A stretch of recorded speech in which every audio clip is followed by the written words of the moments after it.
Hola, muy buenas noches, bienvenidos a Entrevistas CMI. El conflicto en Colombia deja muchas víctimas, millones. Por eso nuestra invitada de hoy es la directora de la Unidad Nacional de Víctimas, una entidad que trabaja para cuántos millones de víctimas en Colombia. Doctora Lilia Solano, muy buenas noches, gracias por venir a Entrevistas CMI. Muy buenas noches, gracias por la entrevista. El registro va a alcanzar 10 millones de víctimas porque siguió creciendo, ¿no? No ha parado después de que se firmó el acuerdo de paz y alrededor de 1.800.000 nuevas víctimas hasta junio 24 están ahora en este registro. Es decir, desde 2016, cuando se suscribió el acuerdo con la entonces guerrilla de las FARC para que se reinsertara la vida civil, hay casi 1.600.000 víctimas más. 1.800.000. 1.800.000. Esa es la tragedia, ¿no? Que yo he insistido, la tragedia de este país es que si pudiéramos decir, vamos a reparar estas víctimas y hasta aquí trazamos una línea, pero este registro sigue porque el conflicto continúa. Entonces, en eso es que estamos empeñados en este gobierno, cómo vamos a hacer para quitarle esa gasolina, digamos, a la guerra, que no siga produciendo víctimas por millones, ¿no? ¿Qué es una víctima del conflicto en Colombia, doctora Lilia? Bueno, las víctimas del conflicto armado han sido personas que han sido víctimas de la desaparición, del desplazamiento, de las ejecuciones, han sido víctimas de toda suerte de vejaciones que el conflicto y la guerra produjo en este país, digamos, por 70 años. Hay siempre discusión sobre las fechas, pero eso es tan grave que pueblos enteros han sido victimizados, pueblos que fueron objeto de masacres. Por eso en la unidad de víctimas hay toda una agenda importantísima de reparaciones individuales y colectivas.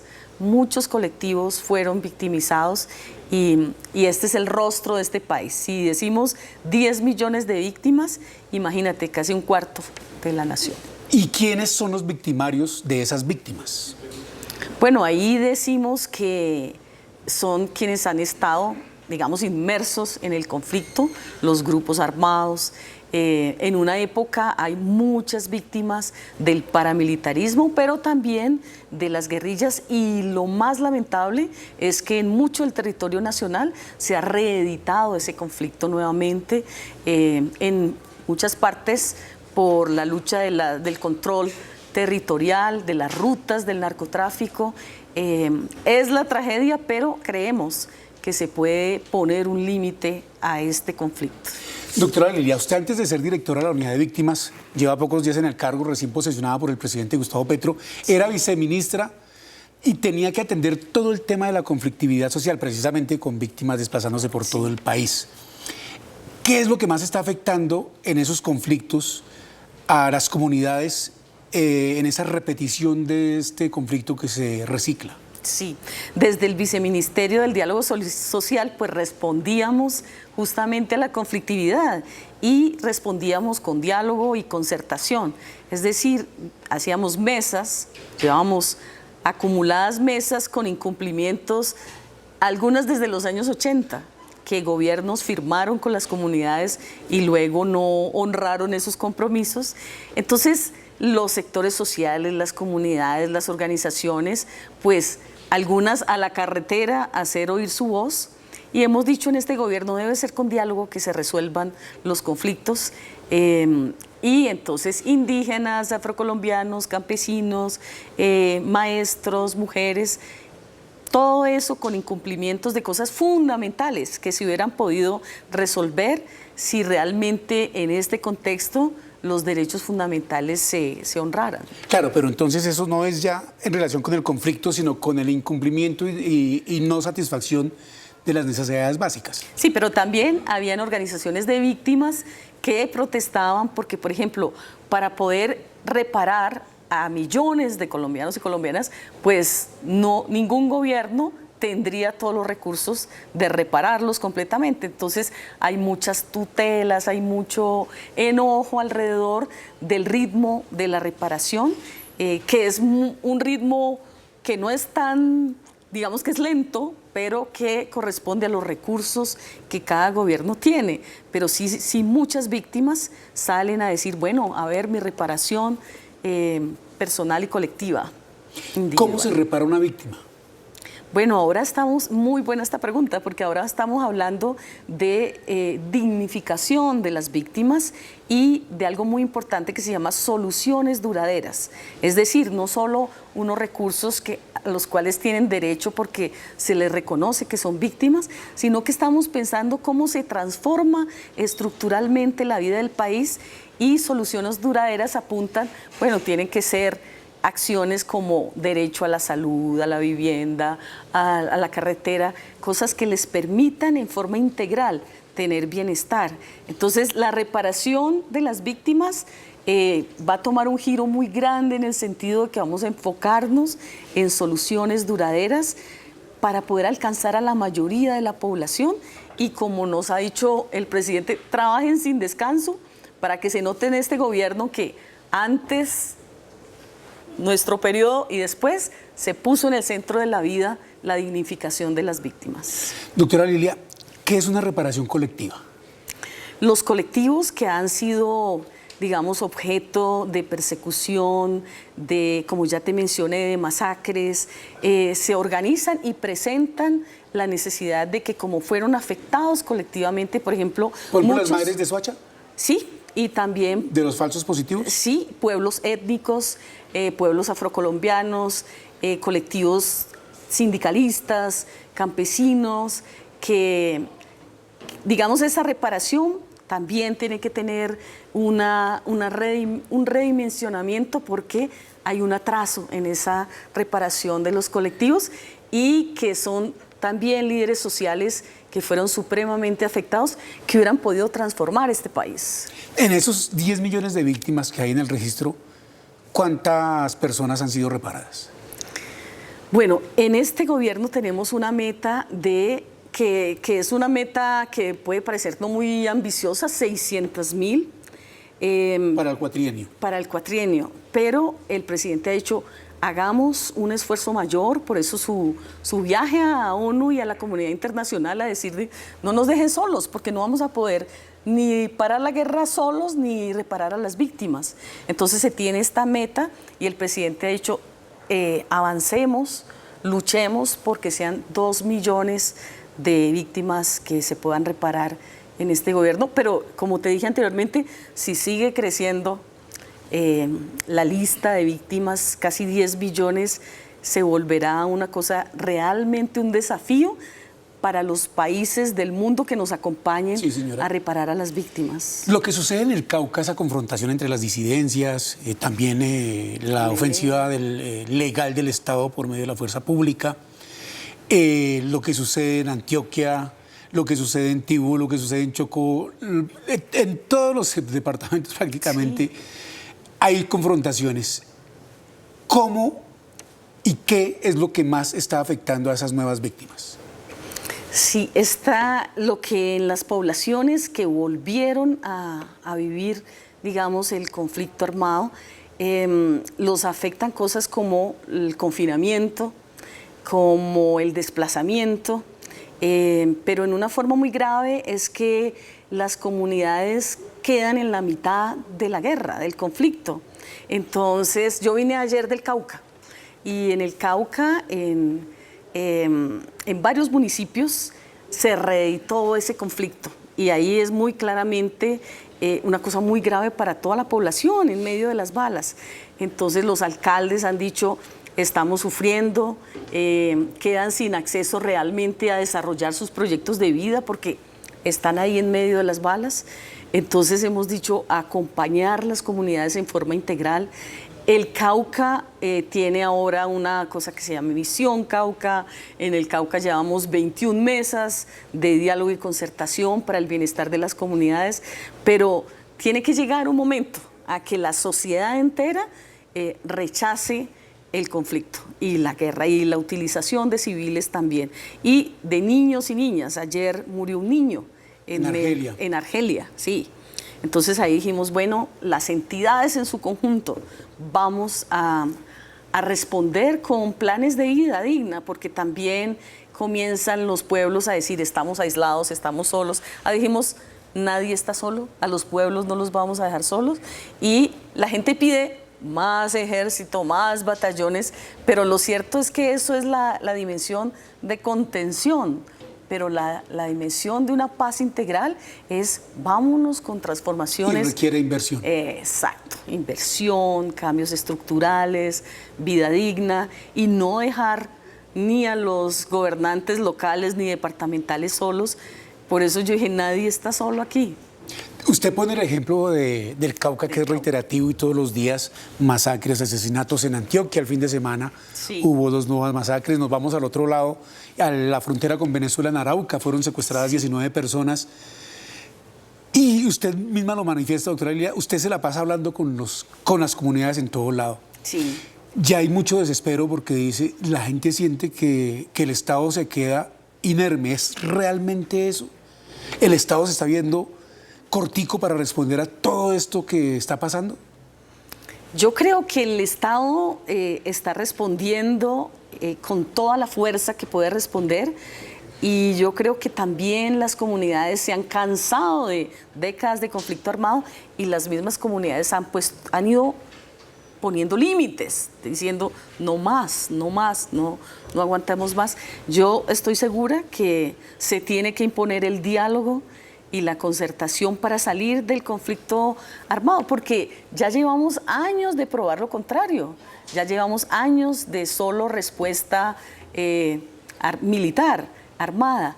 Entonces ahora que hay que combinar, decir, bueno, sí, aquí como la población lo pide, hay presencia de los batallones, de la fuerza pública, pero tiene que imponerse la inversión social, la paz territorial, que la gente sienta, sí, aquí hay un Estado que viene y me rodea y no me abandona y salimos de esto. Pero no es un reto fácil, hay otros países que han pasado décadas también en conflictos y en guerras.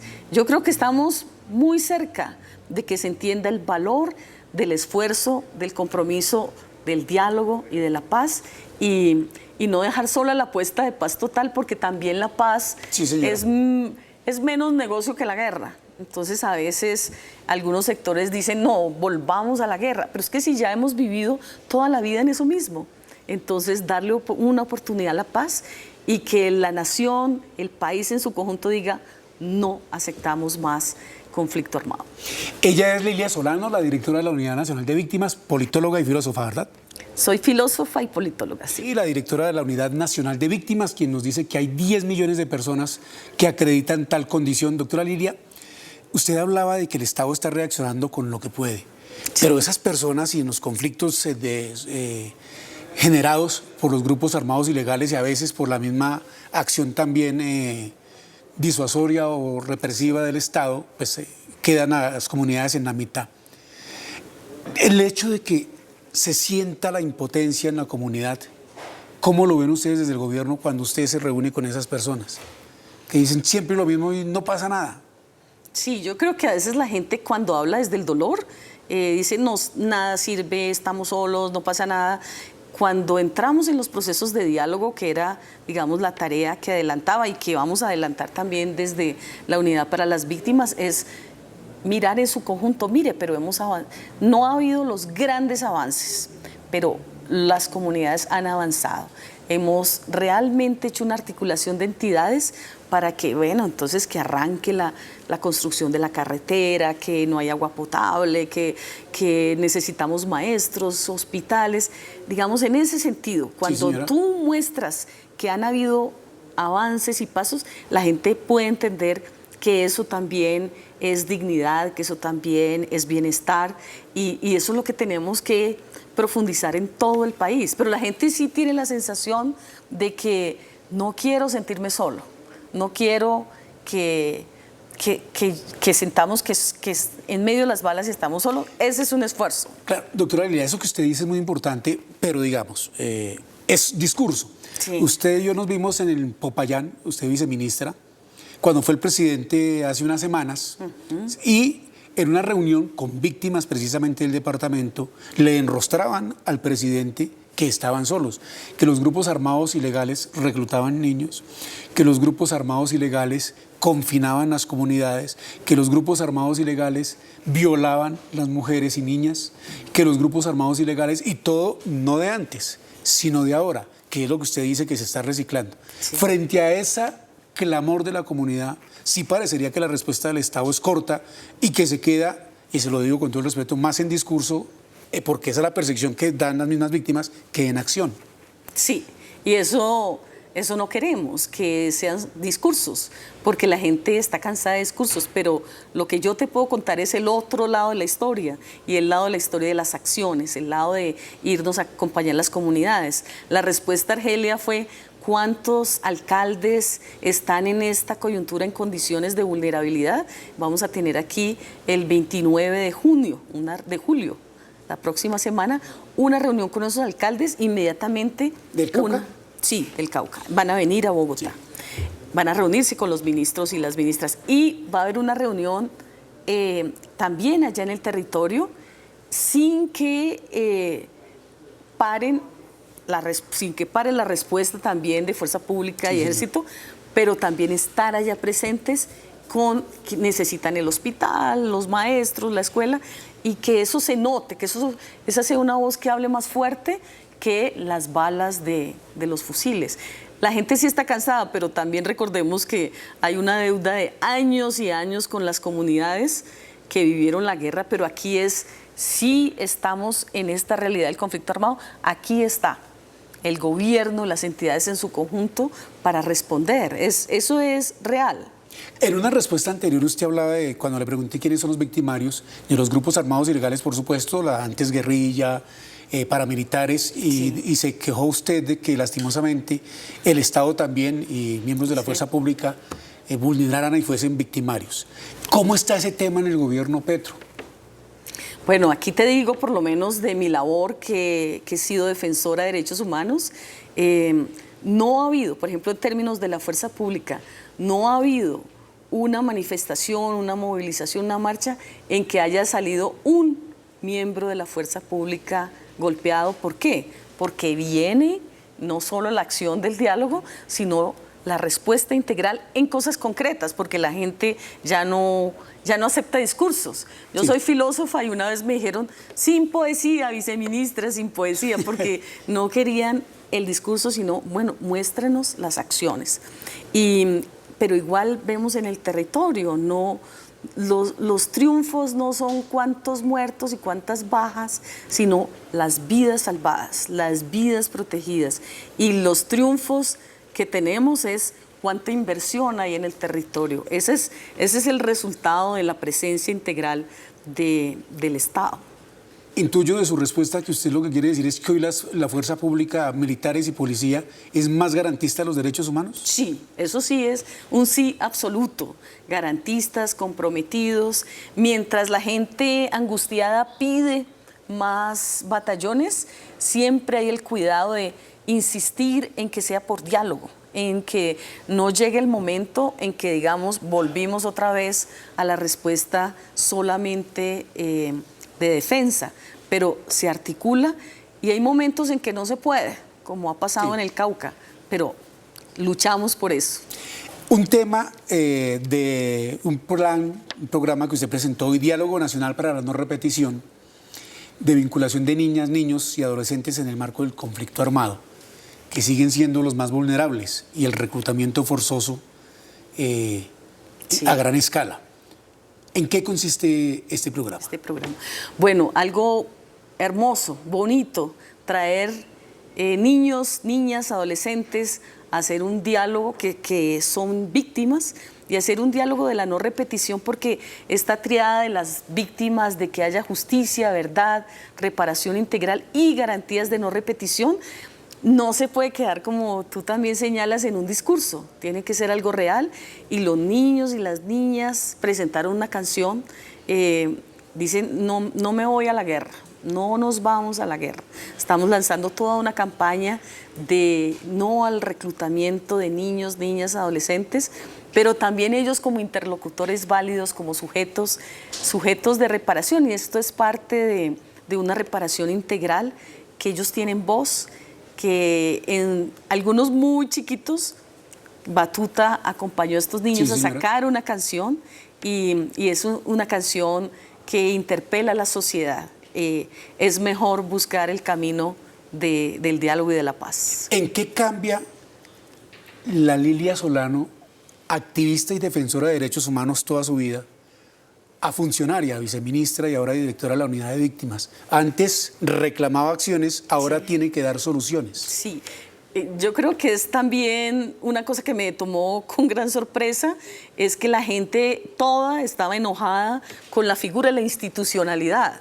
Entonces al principio yo decía, pues sí, yo trabajo aquí, soy viceministra, pero yo no represento lo que la historia de las faltas que la institucionalidad cometió, pero la gente decía, no, es que la institucionalidad ha hecho esto. Y hoy la representa usted. Y usted la representa y entonces estamos enojados también con usted. Entonces ha sido un aprendizaje que tú cargas con la historia, ¿no? No, mira, yo arranqué hace 2 años, no, tú representas esa historia y este gobierno tiene que probar todos los días que lo hace diferente, que está comprometido con las acciones, que no son discursos, como decimos, 20 julieros, que es realmente un compromiso real. ¿Cómo nos miden?